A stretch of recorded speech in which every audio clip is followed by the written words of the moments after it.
With the release of the second trailer for Jurassic World Rebirth, I figured we can do what we did with the first trailer and just kind of go through all of the different creatures that we see in this trailer and talk about them. Kind of just break them down, I suppose, because I just like doing that. I like talking about dinosaurs. That's my thing. Let's get right into it. Okay, so first of all is a creature that we already knew about, of course, that is the Titanosaurus. There are some things that seem a little bit different about them in this trailer.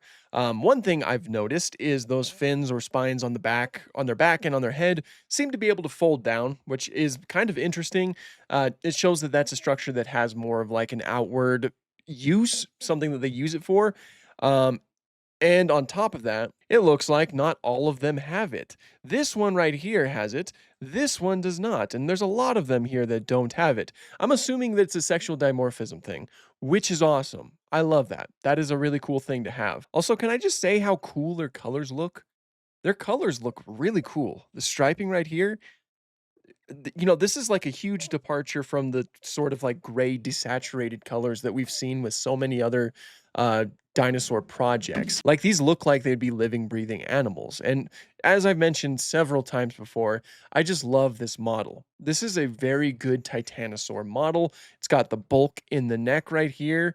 The head looks pretty cool, and the whole body has that huge bulk too. It's a fantastic design, and I really, really like it, and I can't wait to see more of it. Next up, I'll talk about the Equilops. This is our first time seeing the Equilops. It's just a little ceratopsian. It's kind of like in the same vein as Microceratus. We didn't see too much of Microceratus in Dominion, so it kind of seems like they're uh I guess making up for that by having Equilops here. Notice that it has like a little horn on its nose, which is interesting. I don't know too much about Equilops, but this little fella is pretty cute. It seems like it's generally speaking like kind of the same model as Microceratus, so I don't think we're seeing anything too new with this. The colors are pretty cool, like more of a yellow coloration. The hands seem a bit strange. It seems like it has a lot of dexterity in them, which is interesting. But yeah, that's our little Equilops right there. What can I say about this T-Rex that I haven't said 500 million times? This is just a thing of beauty. I love it so much. I've stared at this for 5 hours now. I I love it. It I have always loved the buck T-Rex, like from the Lost World. That has always been my favorite Tyrannosaur design because I like how pronounced the eyebrow ridges are, and I like the green coloration with the stripes that he sports.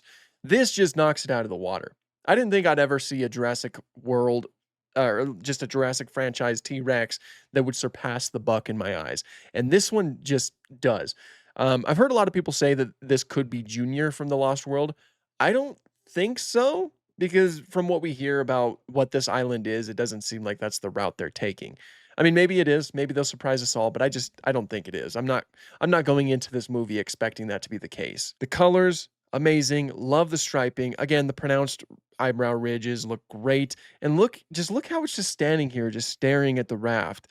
And just the way that it just like silently moves after them, just following them, getting into the water. It's not like roaring or anything like that. It's just like I got this. This is my food now. I'm going in. I love it. The arms are great. They're facing the proper way. I believe I mentioned that before. But I seriously love it. Yeah, this is what I'm talking about. The way it's just silently just walking after them as it gets into deeper and deeper water, and they're just all paddling frantically. Oh, it's horrifying, but it's so cool. Look at this shot. This is great. Look at this shot. Look at that shot. Look at that. I'm calling it now. The most memorable scene in this movie, even though Spinosaurus is my favorite dinosaur, I think the most memorable scene is going to be the T-Rex raft scene. I genuinely think that. It's probably gonna be, like, one of the most iconic scenes in the entirety of the franchise. Maybe a tall thing to say, but I think so. The quality of the CGI looks amazing too. I'm glad that they're finally giving the Rex some fangs again. We haven't seen the Rex as the antagonist or, like, as a huge threat for a while. It's always been the sort of dinosaur that shows up to fight another dinosaur. It fought the Indominus, it saved them from the Carnotaurus, it fought the Giganotosaurus, and that's what it's been for the World Trilogy. Now we get a Rex that has its fangs again. That's such a cool shot. I've talked about the Rex a lot, so I'll go ahead and move on. The Quetzalcoatlus, I've said pretty much everything I need to say about the Quetzalcoatlus. Obviously, this is like Scarlett Johansson mentions in the trailer that this is the island where they did a lot of experiments. The Quetzalcoatlus, this was probably an experiment. Who knows what went wrong with it? Of course, I'm not the biggest fan of the design, but in universe, I'm sure that it certainly does make sense. I like Quetzalcoatlus the way that it looks in our, with our current understanding. But hey, it's still the quality of the CGI looks good. I do like that. I've also talked about the Mosasaurus quite a bit. Nothing else I can really add to it. I think the Mosasaurus looks perfect. It is oversized, but it's such a breath of fresh air to be able to like see a mosasaur without osteoderm covered skin. I like that it's smooth like that. I don't really like the way that the teeth look, how they kind of jut out and interlock with each other. But that aside, the shape of the skull looks amazing, and the whole shape of its body looks amazing. And the colors are great too. The counter shading looks really great. And again, just that smooth texture, I think, is a huge, huge positive. Now, this is where we get into mutant territory. We get a little bit of a good look at the Tortoise Rex. uh, this looks cool. This is a very, very cool shot, the way it's roaring through the flare light. You can really see the bulbous head and those very interesting looking teeth, and you can even see its eyes. We haven't been able to see its eyes too much in earlier trailers. We know that it had them, of course, but it's just really cool to see it right here. And its roar was also really, really quite terrifying. The biggest standout was, of course, that beginning scene in the trailer where it seemingly escaped or was about to escape, and that poor worker was stuck on the other side. That was quite a scary scene, and a lot of it was sold on the actor. I think the actor did a fantastic job at portraying the fear that he felt. And it was really quite heartbreaking. It's like, I don't even know that dude, but I'm really sad at the fact that he's trapped with the Distortus Rex right here, and the way that it just grabs him, it's horrifying. So I am a little bit more again, I've said it several times. I'm cautiously optimistic about the D-Rex, but so far what I've seen, I don't hate it. I don't hate it, and I'm interested to see what they do with it. But one of the biggest talking points is probably the old Mutodon here, the cross between the Velociraptor and the Pterosaur. So a lot of people said that it looks like a wyvern. I agree. Looks like a wyvern. Colors look great though. Love the stripes.